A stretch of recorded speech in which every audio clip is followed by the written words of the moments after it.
Okay, let's start the class now, inshallah. Let me just go through some of the rules, ground rules, just some etiquettes, etc.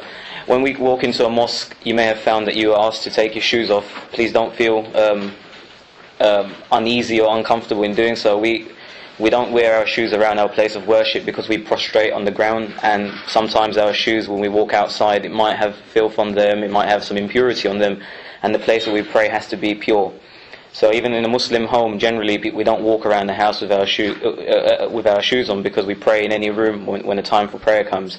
So please appreciate that. And that's not taken from any culture. It's taken from actually what we cite as a verse of the Quran, when Moses was returning to Egypt, and he was called by God for his first revelation. And at that time, the Quran mentions that God said to him, "Take off your shoes. You are in a very clean and pure place." So we take it from there, from the instruction Moses was given by God at that time. Just another few things. We are going to have, the class is going to be approximately 45 minutes. We're going to try and stick to the time. I don't think today we're going to be able to stick to 45 minutes because it's a very in-depth session, and there's a lot to cover in the first session. But you will have time for Q&A, and Q&A would be in written form. So that means I can skip the questions I don't want to answer.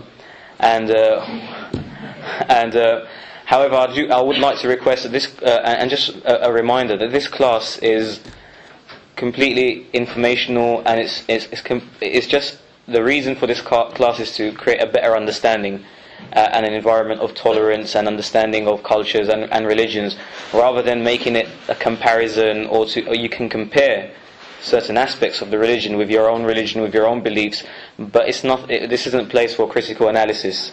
So please, or a diagnosis or an assessment of that form. So I would like to request, if you have questions, please don't try and pose any political questions, because it's pointless. We're not going to be able to resolve the world's problems in this Islam 101 class. So try and stick to the format of the class, which is the belief system itself and some of the practices. And let's not go off board and try to make a confrontational episode out of this session. So if anybody needs to use the restrooms, the restrooms for the females is on that side, and for the males on that side. Similarly, the water fountains as well. Okay. There will be refreshments served at the end, which is usually the best bit of the session. Okay. Let's start the class. What is Islam? Today when we hear the word Islam, generally our minds go to extreme people wearing turbans, bashing people, or killing, or doing this or that. However, if we look at the word Islam itself, then we find that it's the religion that belongs to approximately 1.4 billion of the world's population today. Islam means to submit and surrender. A Muslim believes that if he lives his life according to the commandment of God, according to the practice of the Prophet Muhammad, then he will be an embodiment of submission to the will of God. This is what Muslims achieve to do and attempt to do, and that's what they want to achieve. That's their goal and ambition, by following the commandments of God and by following His instruction, His guidance, which is the Quran. Muslims believe. Islam also, if you look at the root letters of the word, S, L and M, there's another meaning that come from there, which is salam, which means peace. So Muslims believe that if a person can attain peace and salvation and tranquility if he follows the commandment of God, which is outlined in the Quran. And it's from this same word that the Muslim greeting, Assalamu alaikum, comes. So if you hear a Muslim greet another Muslim, they'll say Assalamu alaikum, peace be upon you. And it's very similar to the Jewish greeting. They say Shalom, Shalom, Salam. It's very similar. The religion of Islam is not named after any personality, so it's not Muhammadanism. People feel, if you read some literature on Islam, people will call us the Muhammadans, but we're not the Muhammadans. We're Muslim. The religion of Islam is not named after a personality, as in other religions. Some religions are named after personalities or tribes. The religion of Islam is not named after any personality. In fact, Muslims believe that the roots of the religion of Islam are from the very first man that God created, which is Adam. Muslims believe that the religion of Islam is not a religion that was introduced by the Prophet Muhammad in 7th century Arabia. Muslims believe that the religion of Islam is a continuation of the same religion that was sent to Adam right to Prophet Jesus, who was the second last prophet before Muhammad. Muslims believe that the fundamental principles and the tenets of faith were shared by all of the prophets. Daily law may have varied, daily law may have changed, but when it comes to the tenets of the faith, when it comes to the basic principles of the faith, Muslims believe that they were shared by all the prophets that God had sent and all the religions that God had sent before that. So Muslims believe that Islam was a religion of the first couple, Adam and Eve. They believe it was a religion of Noah, Abraham, Moses and Jesus.